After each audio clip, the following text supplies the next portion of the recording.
Don't go too far. Why are you going so far with it? We'll do an intermission.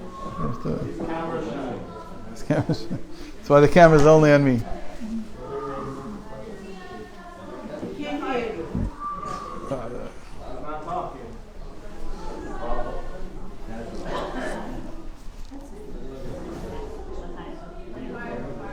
Okay. So we have to start with the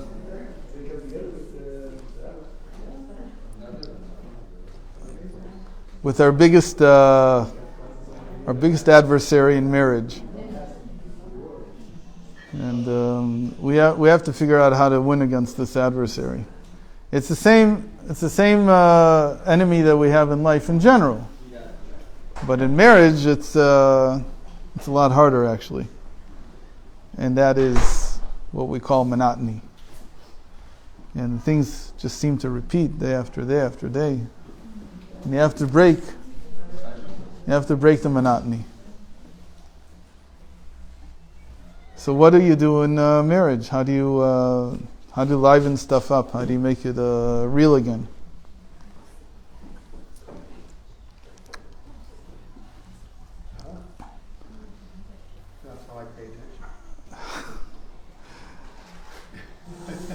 So the first thing we have to know about ourselves as married couples, or if you're not married yet, I don't know if there's anyone here who's not married, but if you're not married yet, then this is something you need to remember for later on.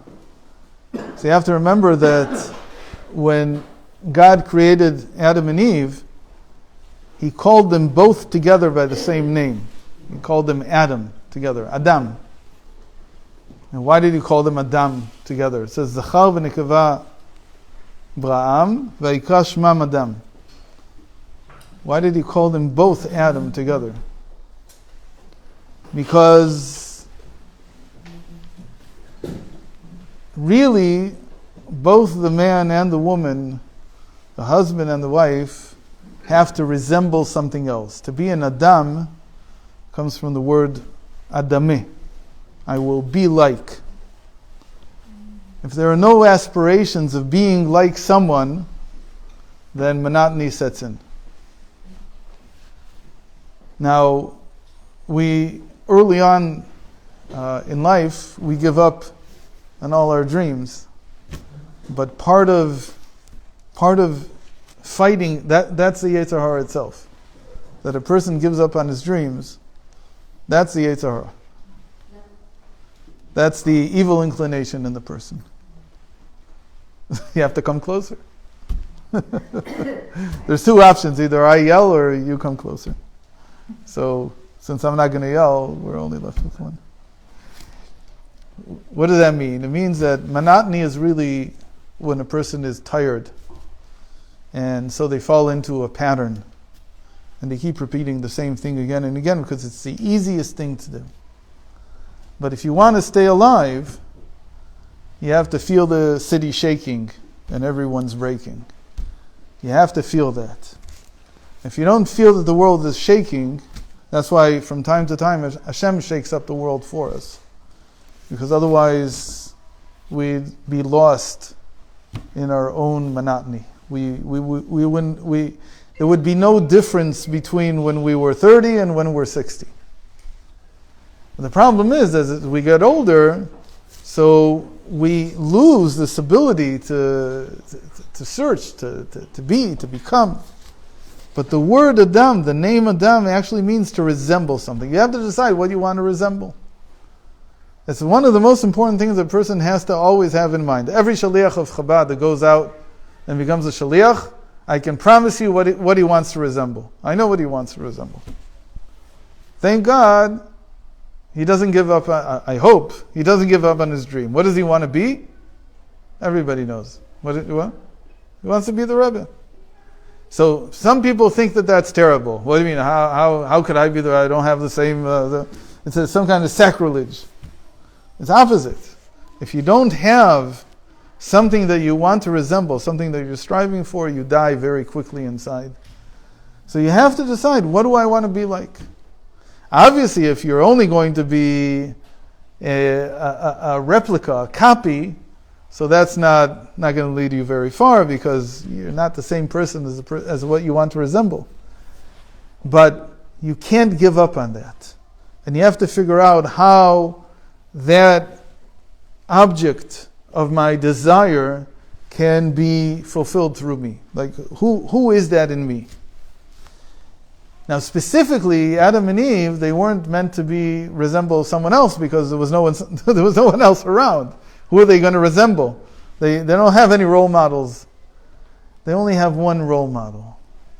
The role model that they have is Hashem, is God Himself. What does that mean? It means that both Adam and Eve, the husband and the wife, always have to want to resemble the relationship between Hashem and His divine presence. That's a feeling that has to permeate the home, especially when you feel that everything's stuck. Then you have to remember this, that every Jewish couple is meant to resemble God and His divine presence.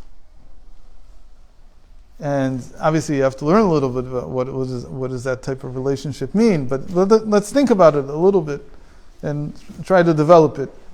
So what does God do all day long? He provides. What does He provide? He provides for all the physical needs of all the creatures in the world. He gives them life. He doesn't just provide food. Food would be very nice. I don't know if He exactly provides food, if He creates it or not. Maybe in the fields He does something.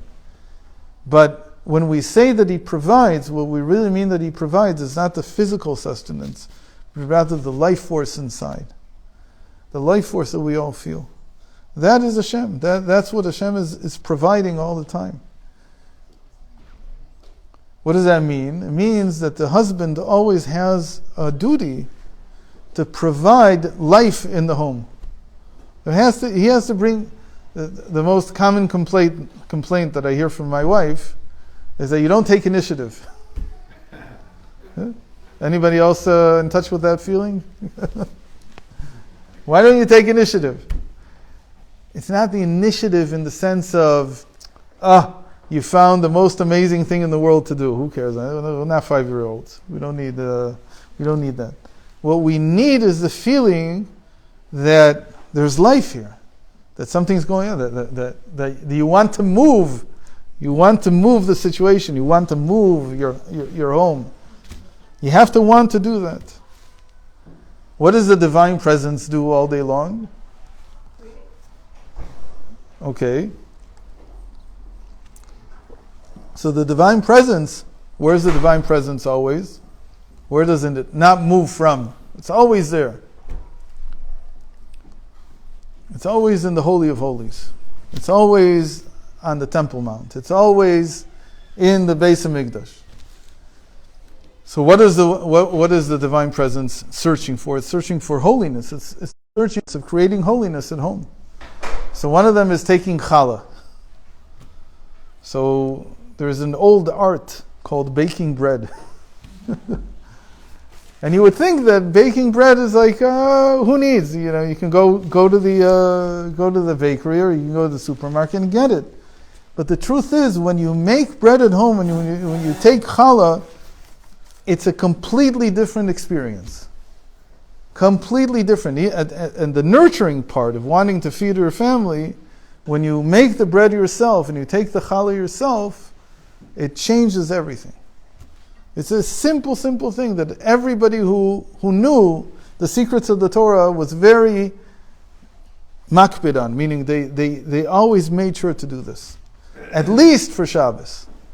But for real, it's every day. And that's a description of the Eshes Chayil. That's part of what she does. But there's nothing, I don't know if you've ever tried to sell a house, so what do they tell you to do? That when people come to see the house, you should have bread in the oven or cookies or something like that. Ever heard that? It's a very well-known strategy. So if it works for people who are coming to buy the house, It works even better for the people who live in the house. Because they're there. They're not going to leave. They're there to enjoy it, and then they eat it. And it's even more. So it's a very simple thing. The first thing to think about is that we need to resemble something. We can't stay. We're not static beings. The moment that we become static, we become calcified. We stop moving. We stop moving internally. We stop developing because we don't have anything that we want to resemble. And again, especially if you're a chassid, it's almost a sacrilege to say, I want to resemble the Rebbe, I want to resemble this person, I want to resemble... It's like, why? Why would you want to do that? There was a whole chassidus that was based on not resembling anyone. Kotsk. In Kotsk, you're not allowed to be anything but completely authentic. But I promise you, every single chassid of Kotsk wanted to be just as authentic as the Rebbe of Kotsk.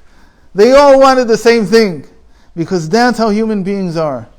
And the moment that you stop trying to be something more, that's the moment that you have to get CPR, because you're almost gone from the world. And that's why it's so important to have stories of tzaddikim in the house, to have pictures of tzaddikim in the house. Ashkenazim weren't so crazy about pictures of tzaddikim. I think it's only because they didn't have good photographers. But really, you have to have this in the house. Why do you have it? Because you say, this is what we're about. This is where we're going. This is what we want to be. And it doesn't matter that I'm not going to be like them. That's not the point. The point is that I have something that I want to resemble.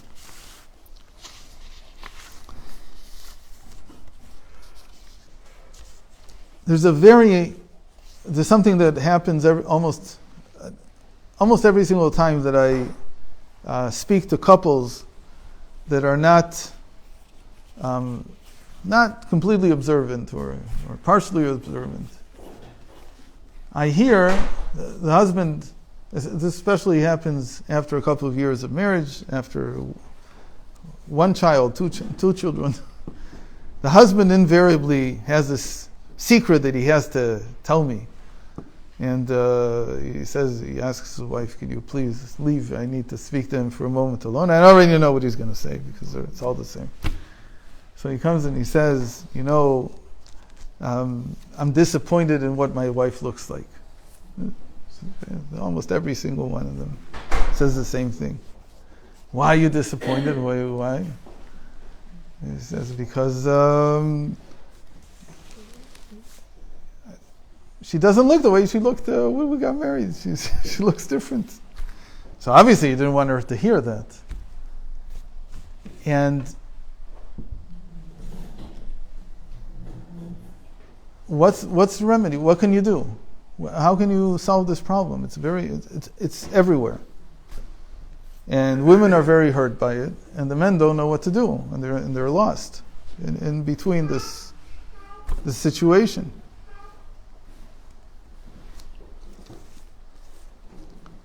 So the sages thought of everything. They knew this. They knew that the thing that is never satisfied, ever, you can't satisfy it. Doesn't matter. You bring it the best thing in the world, after 2 minutes, it's not satisfied. It has nothing to do with what it's looking at, is the eyes. The eyes cannot get satisfaction. Whatever they see, they get used to it in 3 seconds, and then they want something more. And there's no end to it. So the sages knew this. Chazal had an idea about this. They said, what do we do? How do we keep things fresh? How do we keep things going? So they said a very interesting halacha that unfortunately a lot of non-frum people don't know, because they weren't taught in Kala class or in the Chassan class. They weren't taught this. Very simple strategy, which is that darkness is your friend. Yeah, you have to know that.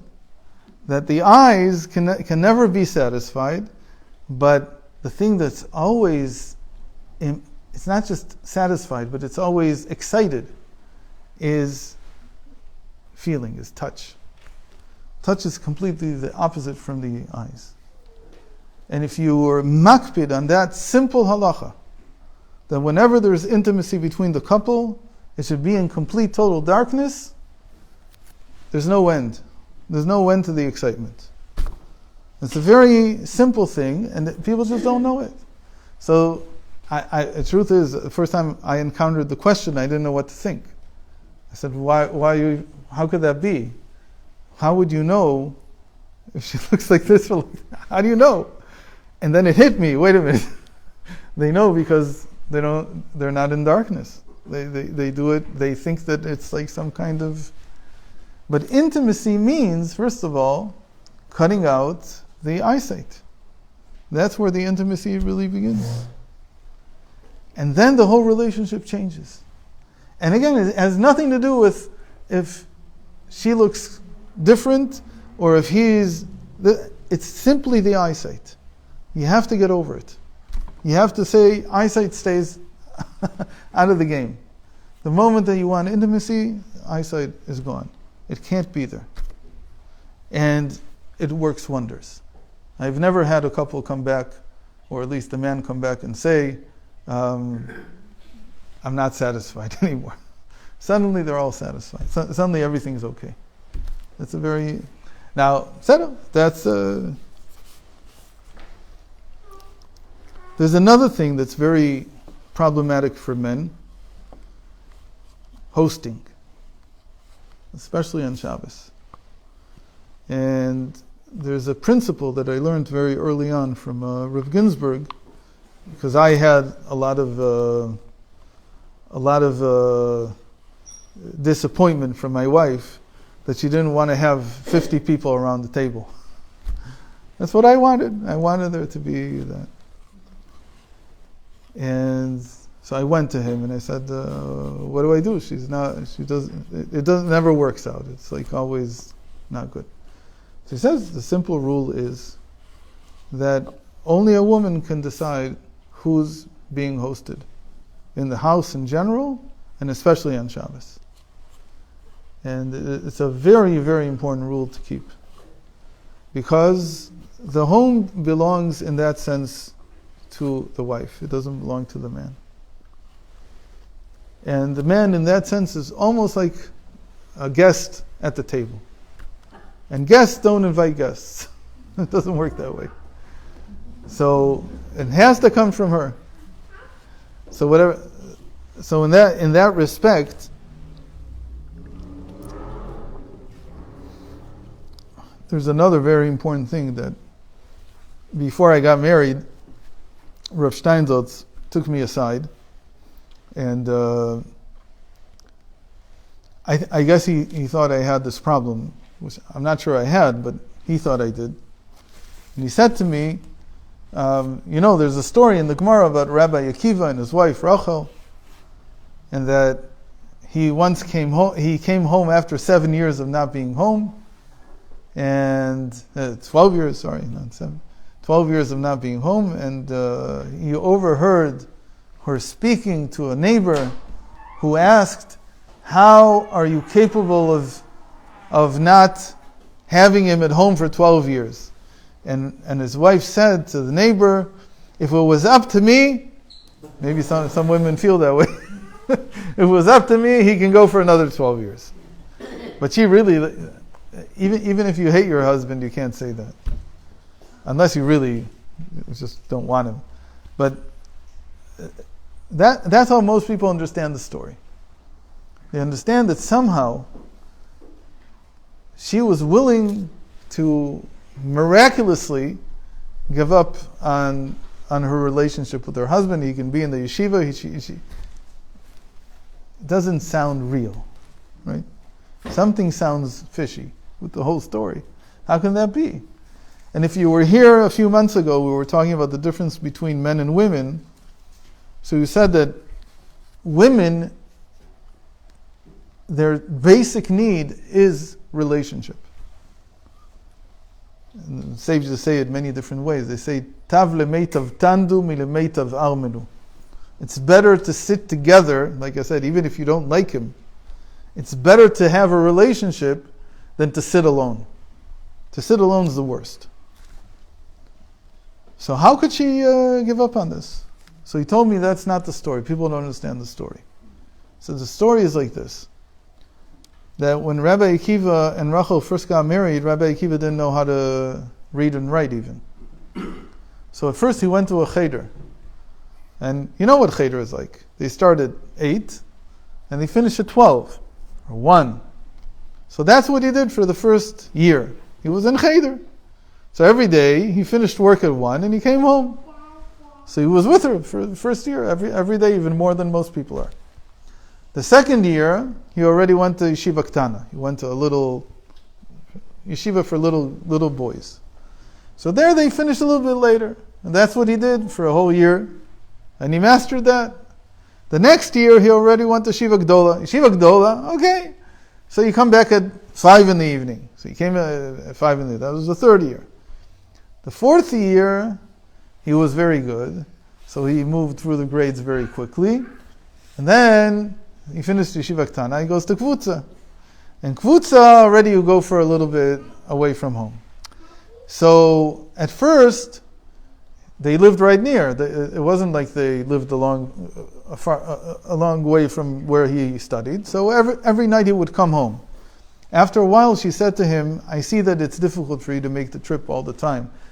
One night you can sleep there. Make it easier. The next year, she said, I see it's more than another night. And then after a few years, it ended up that he spent the whole week in the yeshiva, and he only came back home on Friday. And that first time when he came back home on Friday, he heard her speaking to a neighbor. And the neighbor asked her, how could you not have him at home at all? She didn't really mean for 12 years. She didn't know how long this was going on. This was actually the first time that he had stayed away the whole week. And she said if he wanted to, I would be willing to consent to his being away this way for 12 years. Just coming home on Shabbos, not coming home any weeknight. And so he went, and that's what he did after he heard that she consented to it. That she had the willpower to do this. So he told me the story, and he said that's what it really means. It really means that it takes a long, long time, if it ever happens, that your wife can get along without you. But normally she doesn't want to get along without you. It's very simple. She wants you there. Why? Because the relationship is the most important thing. You get permission, that's something else. I don't know. Again, I don't know why he thought I would ever do that, because I never leave the home. I'm at home all the time. But I guess he thought that I was prone to do something like that. So he told me this is something that takes a long time. It takes a long time to get to that. And it really comes out of a feeling of tremendous trust in the relationship that one can then give up on the other.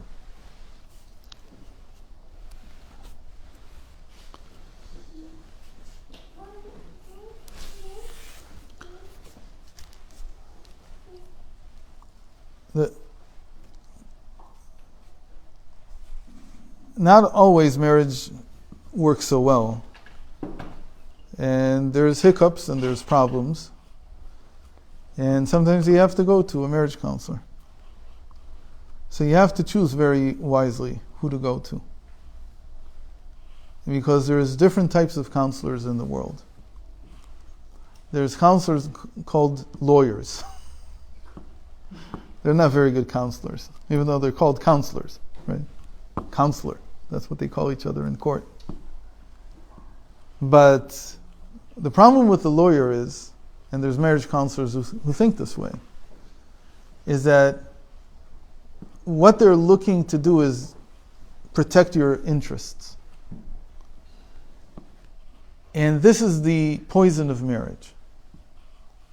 When a person is looking to protect their interests in the world in general, it makes life difficult. In marriage, it makes life unbearable. Because marriage is about looking out for the other person's interests. A person gets married because they come to the conclusion, hopefully, at some point, that to take care of their own interests is not a very good plan. If I'm going to be spending my entire life taking care of my interests, I become a bitter person. I become a difficult person. I become a hard person. Because I always have interests, and I'm always going to be self-involved. And I'm not going to have very many relationships or friends or anything like that. Because if I'm always concerned about my self-interest, then I'm eaten up by myself. And my life is taken away from me. But you have to at some point understand that. So I don't know if everybody who gets married understands that, but you do have this feeling inside that something is missing, that I can't go on, you're at age 22, 23, 24, 25, whatever it is. And all I'm doing is I'm taking care of myself, and it's boring. And it just does, it's not fulfilling. And you may suddenly meet someone whose occupation in life is to take care of other people. And you say, wait a minute, I want someone, or you're just bored, and you say, I don't want to be alone anymore. But the point of marriage is to switch from taking care of my interest to taking care of someone else's interest. Whether it's my spouse or my children. But that is what makes us grow as people. Now, to say this in the United States today, in 2024, is like pretty much jumping off a cliff. Because this whole culture is self-interest from beginning to end. And how do you break that? How do you get out of that? There's only one thing that can help you. It's called marriage. And sometimes we hitch the wagon before the horses. People get married and then they begin to ask, so what's going on? Why is this not working? And they hopefully slowly begin to understand, or they talk to someone who tells them this big truth, this big secret, as it were, that marriage is about forgetting about your self-interest and worrying about someone else's.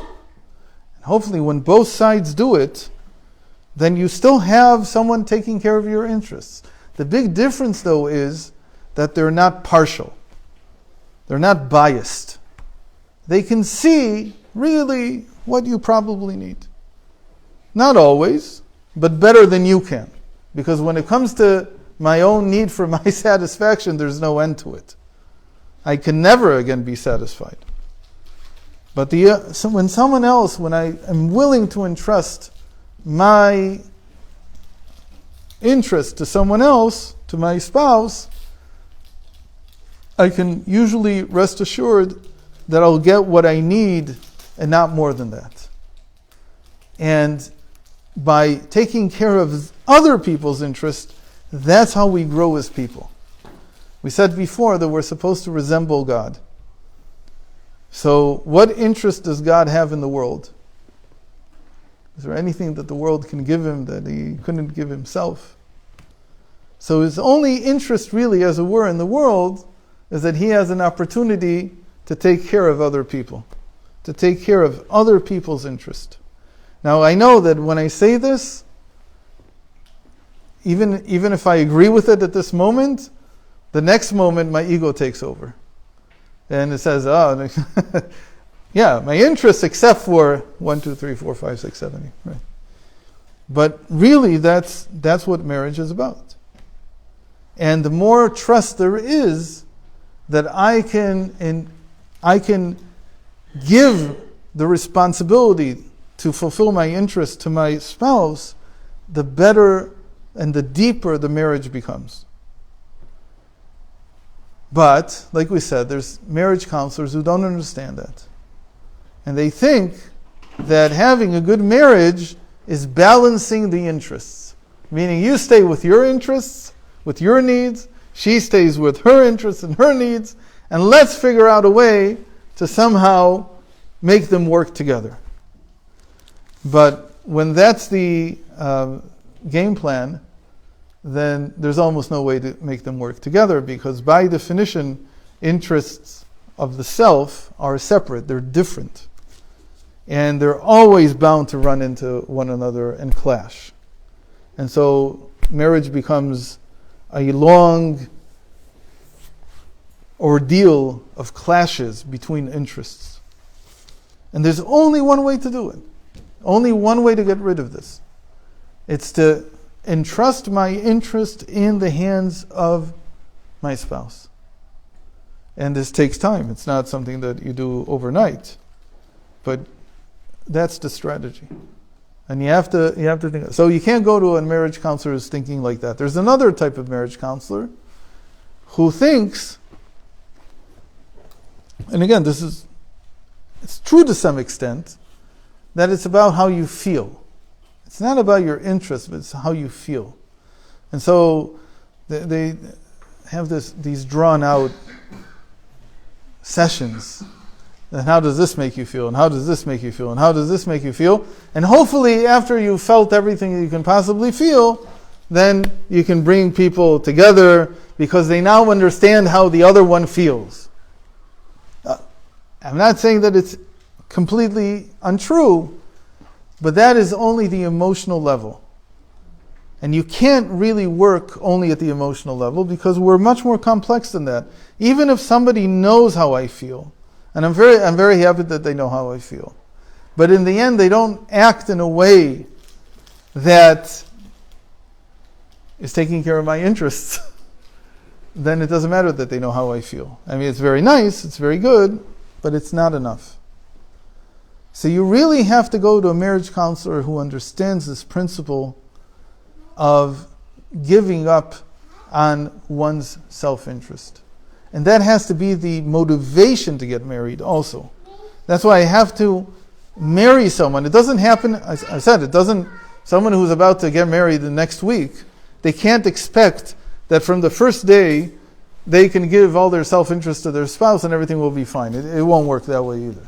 It takes many years to be able to do that.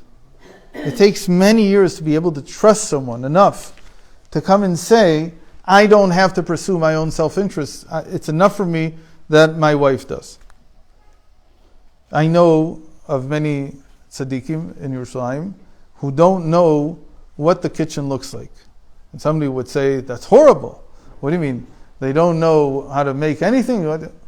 What I mean to say is, they don't know because they won't eat, literally, unless they're brought something. Think about this. There's a person who could fast for 48, 72 hours, unless they're brought something. Why? They'll do dishes, they'll do the laundry, all kinds of things. But they won't touch the food themselves. They won't make it themselves. Why? Because they've entrusted it completely in the hands of their wives. It's her department. It's not mine. If I need to eat, she'll bring me. If I don't need to eat, that's it. Can you imagine this? That the person doesn't know where the spoons to even make coffee is, because he's so entrusted. He's so 100% sure that he doesn't need to pursue this. Whatever she brings me is fine. So imagine the level of trust, but that takes years upon years. They weren't like this in the beginning, I promise you. He knew exactly where the spoons were. But now he doesn't know anymore. So not everybody can reach that level, but there is such a thing. I don't know if anybody knows the stories about the Lubavitcher Rebbe, but he never ate anything that wasn't placed in front of him. He never went to a restaurant, I don't know what, to go get a bite to eat. He couldn't even think like that. So I want to resemble something like that. How will I resemble? What level am I going to get to? One thing you probably get to is you'll be thin. But hopefully she won't remember all the time, and you'll lose weight also. It's a good thing.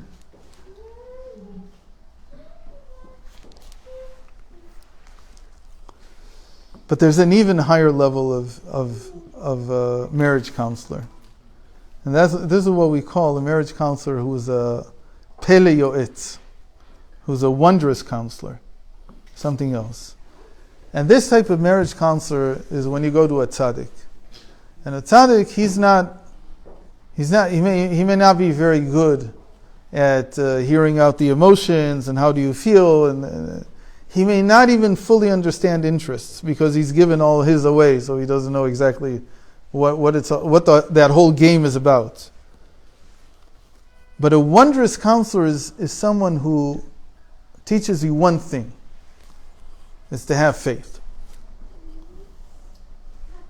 If you don't have faith in marriage, you can't. Faith and trust in Hebrew are the same word almost. Emunah ve'emun. You have to have trust, and trust is based on faith. Faith in what? So not just faith, that's trust in my partner, but my faith is in Hashem.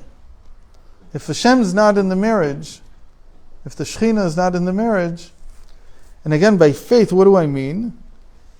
That we're doing something here that is not only beyond my interest that I'm giving to you and your interest that you're giving to me, but beyond both of these things, something that's higher than both of them.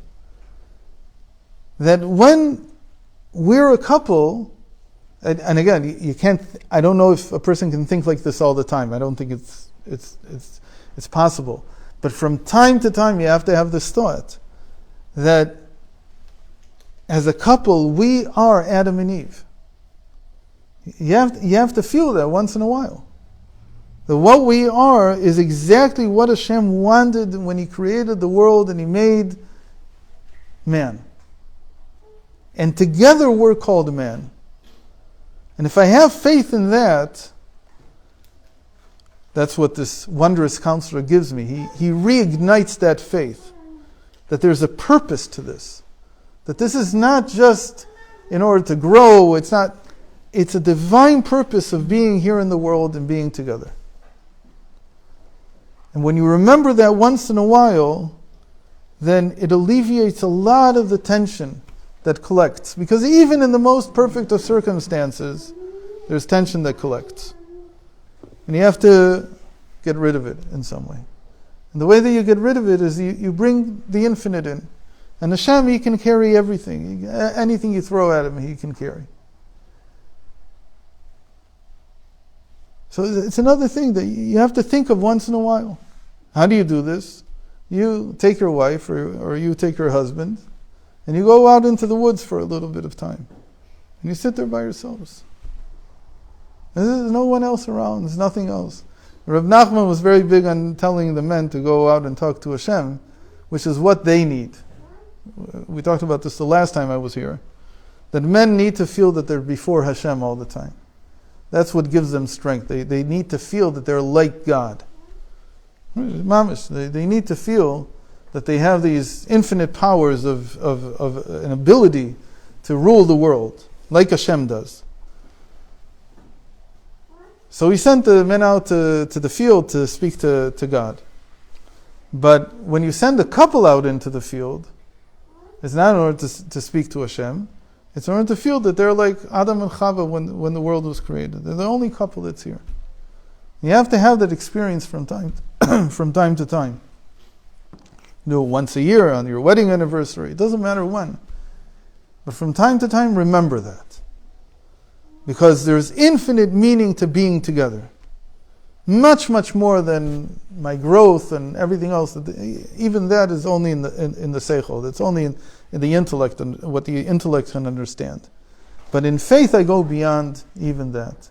And it gives such meaning to the togetherness that there's nothing else I think that can do the same thing.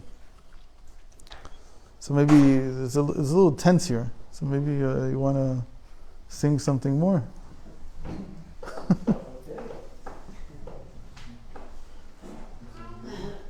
And maybe people need to plan what they're doing afterwards. And maybe it's giving them ideas.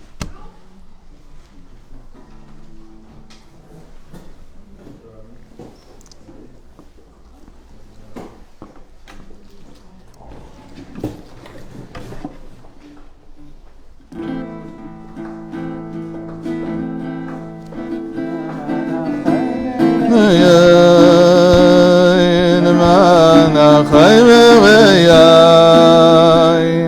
דבנו דבנו דונוי בו למען החי וריי למען החי וריי דבנו